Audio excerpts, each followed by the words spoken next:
টেকসই রাষ্ট্র সংস্কারের জন্য জনগণের অংশগ্রহণ জরুরি বলে জানিয়েছেন বিএনপির ভারপ্রাপ্ত চেয়ারম্যান তারেক রহমান। সকালে দলের প্রতিষ্ঠা বার্ষিকী উপলক্ষে নেতাকর্মীদের শুভেচ্ছা জানিয়ে এক ভিডিও বার্তায় একথা জানান তিনি। আমি তো মশলা বদলে ফেলেছি, এবার আপনিও বদলে ফেলুন।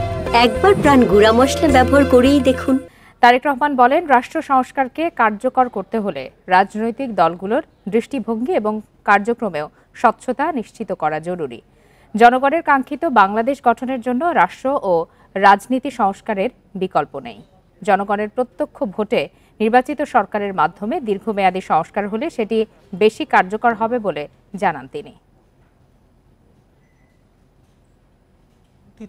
ভোটের অধিকারকে পুনঃপ্রতিষ্ঠিত করে একটি জনপ্রতিনিধিত্বশীল সরকার প্রতিষ্ঠার লক্ষ্যে রাষ্ট্র সংস্কারে প্রথম পদক্ষেপ হিসাবে অগ্রাধিকার ভিত্তিতে নির্বাচন কমিশন, আইন শৃঙ্খলা বাহিনী, জনপ্রশাসন, দুদক সহ সাংবিধানিক প্রতিষ্ঠানগুলো সংস্কার কিংবা পুনর্গঠন জরুরি।